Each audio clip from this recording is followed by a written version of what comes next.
Assalamualaikum warahmatullahi wabarakatuh. Izin memperkenalkan diri, nama saya Feni Amelia Safrina dari Prodi Hukum Tata Negara kelas E. Di sini saya akan memaparkan materi yang bertema prinsip-prinsip maqasid syariah. Yang pertama, maqasid syariah. Secara bahasa, maqasid syariah terdiri dari dua kata, yaitu maqasid yang artinya kesengajaan atau tujuan, dan syariat artinya jalan menuju sumber air. Ini pula dapat dikatakan sebagai jalan ke arah sumber pokok kehidupan. Adapun tujuan maqasid adalah untuk kemaslahatan manusia. Kemaslahatan dapat terrealisasikan dengan baik jika 5 pokok dapat diwujudkan dengan pelihara, yaitu pertama agama, yang kedua jiwa, yang ketiga keturunan, keempat akal, dan yang terakhir harta. Tujuan syar'i dalam mensyariatkan ketentuan-ketentuan hukum kepada orang-orang mukallaf adalah dalam upaya mewujudkan kebaikan bagi kehidupan mereka, baik melalui ketentuan-ketentuan yang daruri, haji, dan tahsini. Syatibi berpandangan bahwa tujuan utama dari syariah adalah untuk menjaga dan memperjuangkan 3 kategori hukum.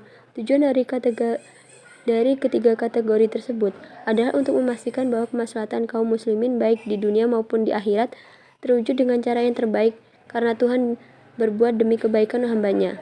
Kemaslahatan yang diinginkan diselesaikan adalah yang memiliki syarat seperti berikut. Yang pertama, masalah itu harus real atau berdasarkan prediksi yang kuat dan bukan hayalan.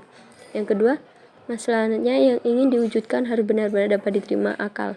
Yang ketiga, harus sesuai dengan tujuan syariat secara umum dan tidak bertentangan dengan prinsip umum syariat.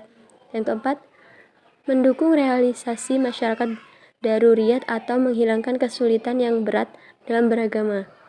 Adapun manfaat mempelajari maqasid syariah ialah sebagai berikut. Yang pertama, mengungkapkan tujuan, alasan, dan hikmah tasyri' baik yang umum maupun khusus. Yang kedua, menegaskan karakteristik Islam yang sesuai dengan tiap zaman. Yang ketiga, membantu ulama berijtihad dalam bingkai tujuan syariat Islam. Yang terakhir, mempersempit perselisihan dan tasyhub antara pengikut mazhab fikih. Pelengkap maqasid asy-syariah. Yang pertama, maqasid ad-daruriyat. Ketika Tuhan mensyariatkan sholat untuk menegakkan dan memelihara unsur agama, syari' memerintahkan agar sholat itu dikumandangkan dengan azan sesudah masuk waktu dan dikerjakan dengan berjamaah sebagai kelengkapannya. Yang kedua, pelengkap maqasid hajiyat. Tatkala syara' memberikan kemurahan kepada orang yang sedang dalam bepergian untuk mengqashar sholat, lalu disempurnakan kemurahan itu dengan diperbolehkannya menjamaknya.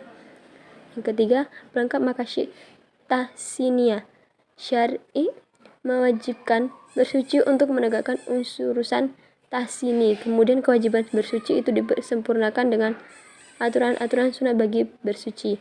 Tatkala syar'i mensunatkan menyembelih hewan kurban, disempurnakan perintah itu agar binatang yang dikurbankan dipilih dari binatang yang tidak cacat. Perantara maqasid asy-syariah. Sebagaimana dijelaskan dengan berulang kali bahwa tujuan hukum perundang-undangan ialah mewujudkan kemaslahatan dan menolak kemudaratan bagi manusia. Maksud tersebut dapat diwujudkan karena perintah dan kewajiban syariah dilaksanakan dengan sebaik-baiknya dan dijauhi dengan larangannya. Pengetahuan dan pemahaman yang benar mengenai sebab-sebab perintah itu dikeluarkan menjadi pendukung utama untuk menaati perintah syariat. Karena sebab-sebab syariat dikeluarkan selalu mengikuti status hukumnya musababnya. Artinya, jika status hukum musababnya adalah wajib, maka wajib pula hukum sebab yang terjadi perantaranya.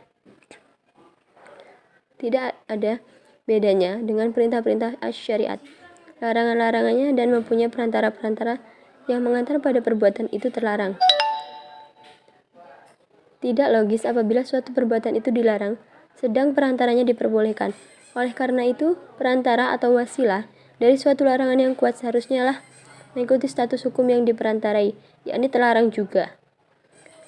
Berdasarkan ketentuan tersebut, muncullah 2 kaidah yang penting, yaitu yang pertama, sesuatu yang menjadikan kewajiban sempurna karena wajib adanya. Yang kedua, menutup jalan menuju perbuatan terlarang. Baik, sekian pemaparan materi dari saya. Apabila terjadi kesalahan, saya mohon maaf. Saya akhiri. Wassalamualaikum warahmatullahi wabarakatuh.